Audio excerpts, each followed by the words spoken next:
c'est pas quelque chose qu'on tolère ou qu'on tolère pas, c'est ce que on doit vivre avec. Et c'est bon pourquoi? Liyabluwakum fima atakum. Allah subhanahu wa ta'ala, il nous dit, je vous mets à l'épreuve dans ce que je vous ai donné. Et qu'est-ce qu'il nous dit encore? Fastabiqul khayrat, c'est-à-dire faites de la compétition dans le bien, soyez dans la diversité des êtres qui apportent le bien. Quand vous voyez un homme qui est différent de vous, quand vous voyez une femme qui est différente de vous, la différence c'est un risque, mais c'est en même temps un miroir pour que vous fassiez mieux encore. C'est une compétition positive pour le bien. Quand vous voyez un bon chrétien, que le bon chrétien vous apprenne à devenir meilleur musulman. Et que quand vous êtes un bon musulman, vous aidiez le bon chrétien à devenir meilleur chrétien. Et la même chose pour le juif, et la même chose pour l'hindou, et la même chose pour le bouddhiste, et la même chose pour l'athée. Parce que j'ai rencontré des musulmans qui avaient l'islam au bout de la langue, mais pas dans le comportement. Et j'ai rencontré des athées qui avaient sans Dieu au bout de la langue, mais qui avaient un bon comportement. Et ce bon comportement, c'est ce qui m'intéresse. Faites attention aux gens qui vous illusionnent de mots, mais qui n'ont pas le comportement qui va avec. Et pour nous, ce qui est important dans l'islam, c'est une chose. Si vous croyez, le comportement doit essayer d'être cohérent. On ne sera pas toujours cohérent, mais il faut essayer de l'être. Alladina amanu wa amilus salihat. Ceux qui croient et qui font le bien. Et c'est comme ça qu'on devient témoin. Quand je rencontre un chrétien, quand je rencontre un juif, quand je rencontre un athée, quand je rencontre une femme ou un homme, qu'est-ce que je demande? Je leur demande d'être les témoins de leurs principes. Dis-moi ce que tu crois. Et j'aimerais voir si tu agis à la lumière de ce que tu crois. As-tu des principes qui te permettent de vivre? Et c'est ce qu'on attend aussi des musulmanes et des musulmans, un minimum de cohérence dans leur vie. Par rapport à la justice, par rapport à la dignité. Donc notre religion, qu'est-ce qu'elle nous dit? Apprenez à vivre dans la dignité de vos principes, mais apprenez que Dieu a voulu la diversité des religions et des cultures et que vous devez vivre avec. Et que tout ceci, ça doit vous permettre d'être mieux vous-même. Pourquoi il est important de vivre dans la diversité? Pourquoi il est important de rencontrer quelqu'un qui ne vous ressemble pas? Parce que quelqu'un qui ne vous ressemble pas vous enseigne deux choses. La première, c'est une démarche spirituelle fondamentale. Dès que vous rencontrez la diversité, vous apprenez l'humilité. L'humilité, ça veut dire que vous n'avez pas toute la vérité. C'est qu'il y a des gens qui pensent autrement que vous n'avez pas le droit d'être arrogant.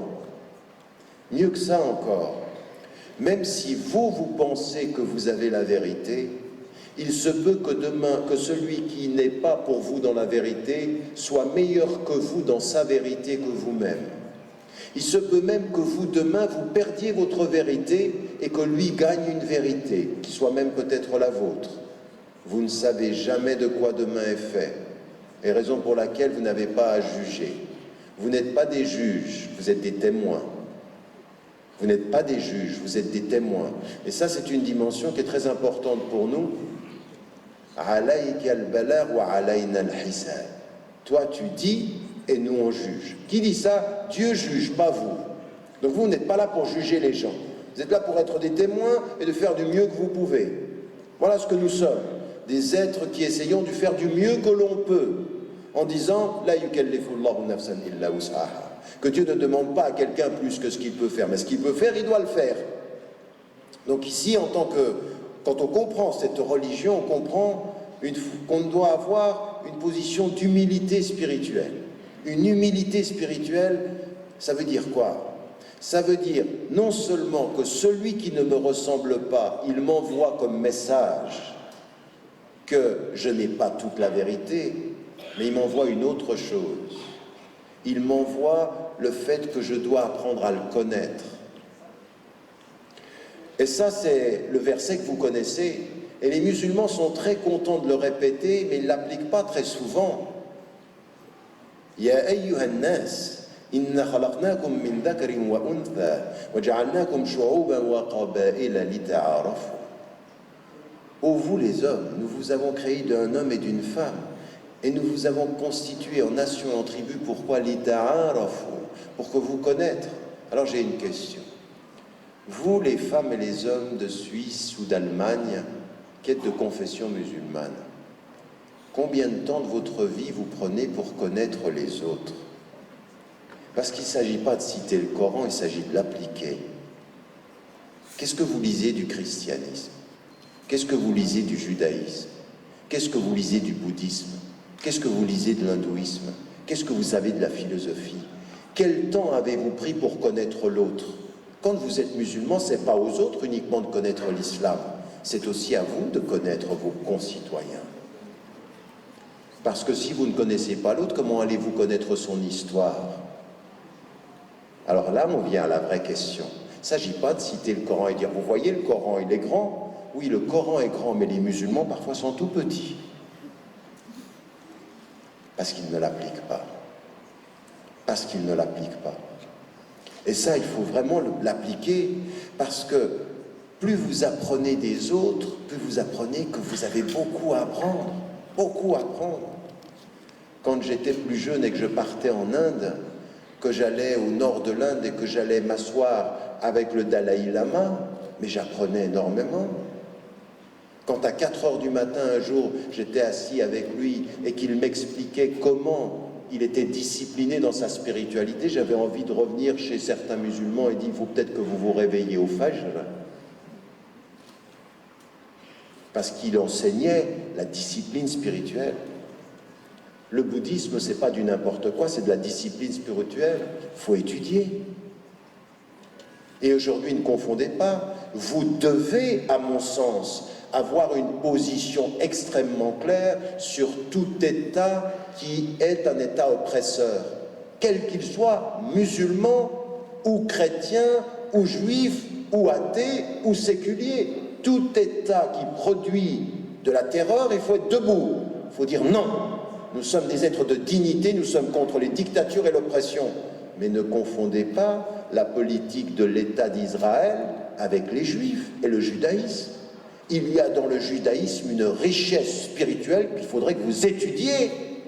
Ne confondez pas la critique d'un État avec une religion que vous devez étudier, car ce qui vous est dit dans votre livre, le Coran al-Karim, hum min ahl al-kitab, et ce qu'a dit le prophète quand il était à la Mecque, hum min ummatina. Rendez compte? Il dit, il a des tribus juives avec lesquelles il a des problèmes, et il dit, ils sont de ma communauté, je défendrai la religion juive, parce que la religion juive a le droit d'exprimer la foi en l'unique. Elle a une richesse. Maintenant, ceux qui utilisent la religion pour opprimer, ils nous trouveront. Musulmans, chrétiens, juifs ou n'importe qui sur la terre.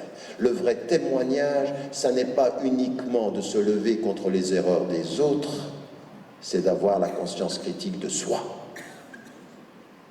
de nous-mêmes aussi. Parce que beaucoup d'entre nous sont les premiers à critiquer les erreurs des autres, sont des lâches quant à nous. Donc ici, ce que nous avons à comprendre, c'est effectivement cette humilité, la diversité, elle doit nous apprendre cette humilité à s'ouvrir, à écouter. Et même dans le dialogue, même vous savez, quand on lit le Coran et qu'on entend « Ud'u ila sabili rabbik », on dit ouais, « Ud'u », appelle. Mais comment Allah subhanahu wa ta'ala il dit « Bil hikmah », c'est-à-dire dans la sagesse. Tu appelles avec un comportement, c'est ton comportement de sage. La sagesse, c'est ce que tu dois porter. C'est-à-dire avec la meilleure des façons de parler, avec la bonne exhortation. Et parle-leur de la meilleure des façons. Ça, c'est la façon dont un musulman doit être. Sage dans son comportement, sensé dans le contenu de ce qu'il dit et avec les paroles appropriées. Tout est dans l'attitude de ce que l'on doit être, humble, à l'écoute, en parlant après avoir écouté. Et ça, ce sont nos principes. Donc quand on est nourri de ces principes et qu'on reconnaît cette diversité-là, et qu'ensuite, ce qui nous est dit dans notre religion, c'est que partout où vous êtes, partout sur la surface de la terre, vous devez être des personnes qui donnent du bien. Vous devez être dans maslahat al-nas. Vous devez être, vous savez, au XIVe siècle. Au XIVe siècle. C'est-à-dire, pas aujourd'hui. On a un savant qui s'appelle Nawawi. Le Cheikh Nawawi, l'imam Nawawi, analyse un hadith que vous connaissez tous. La yu'minu ahadukum hatta yuhibba li akhi ma yuhibbuhu li nafsi. Il n'a pas atteint la plénitude de la foi celui qui n'aime pas pour son frère ce qu'il aime pour lui-même. Et lui, il dit, ça a à voir avec al-ukhuwa al-insaniyya, c'est-à-dire la fraternité humaine. Vous devez vouloir pour les gens le bien que vous voulez pour vous-même. Je veux la justice pour moi, je la veux pour toi. Et l'autre hadith, l'autre version, li jarihi, c'est-à-dire pour son voisin. Mais pas son voisin seulement musulman, quelque voisin que ce soit. Le chrétien, le juif, l'athée. Il faut vouloir pour les hommes ce qu'on aimerait pour nous. On veut le bonheur, on veut leur bonheur. On veut la justice, on veut la justice pour tous. On veut le bien-être, on le veut pour tous. Partout où vous êtes, vous devez avoir la conscience que votre bien-être passe par le bien-être d'autrui. Il n'a pas atteint la plénitude de la foi, celui qui dort sur ses deux oreilles alors que son voisin a faim. Ça veut dire quoi? Partout où vous êtes, vous devez avoir le souci de la pauvreté. En Suisse, là j'arrive du Maroc, il fait très froid à l'extérieur, il y a des gens aujourd'hui en Suisse qui dorment dehors, il y a des gens en Europe qui dorment dans la rue, il y a des gens qui meurent de froid. Et si vous êtes un citoyen nourri par des principes, ça doit être un scandale moral pour vous. Qu'en un pays aussi riche que la Suisse, on puisse avoir des gens qui dorment dans la rue, ou qu'on puisse avoir des gens qui meurent de faim, ou qu'on puisse avoir des gens qui n'aient pas de travail. Ça n'est pas juste. On ne s'occupe pas uniquement de soi, on est juste pour tout le monde. Il n'est pas juste qu'en période de froid, en Europe, des femmes meurent et des hommes meurent de froid ou de faim. Qu'ensuite on apprenne qu'une vieille personne de 70 ans ou de 80 ans est morte tout seul dans un appartement, dans un hôpital, il n'y avait personne, il n'y avait pas de famille. Ça n'est pas juste. Le musulman, s'il a compris sa religion, il sait qu'il doit être une préoccupation dans la fraternité humaine.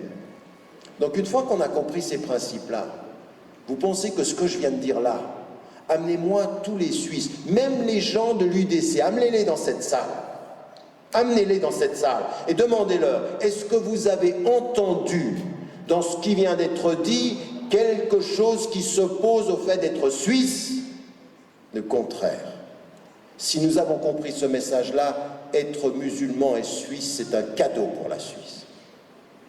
C'est pas vrai? Mais il faut qu'ils l'entendent et il faut qu'ils le voient. Pas simplement qu'ils l'entendent avec nos bonnes paroles un samedi soir, mais qu'ils le voient lundi, mardi, mercredi, tous les jours de leur vie, qu'ils voient des musulmanes et des musulmans visibles, qui répondent à l'attaque de la meilleure des façons. Donc, ça, c'est bien comprendre notre religion. Nous devons être des êtres de la participation et du bien-être. Raison pour laquelle, à toutes ces discussions que nous avons maintenant depuis 25 ans, vous savez, moi j'ai commencé ce travail-là à la suite de gens qui l'avaient commencé il y a plus de 20 ans. Le Cheikh Youssouf Ibrahim qui était là, il l'a commencé aussi il y a longtemps. On continue à se parler et à parler, et ça fait 20 ans qu'on nous dit quand est-ce que vous allez vous intégrer? Alors moi je commence à en avoir marre. J'ai bientôt 50 ans. Je suis bientôt grand-papa. Inch'Allah. Non, ça s'appelle comment? Ça s'appelle la contribution. On est là pour apporter notre contribution à l'avenir. Pas simplement dans l'équipe de football. Les moins de 17 ans, on est très content parce qu'il y a un musulman d'origine tunisienne, il est très bon. Alors on dit, lui, il est vraiment suisse, lui. Nous, pas encore.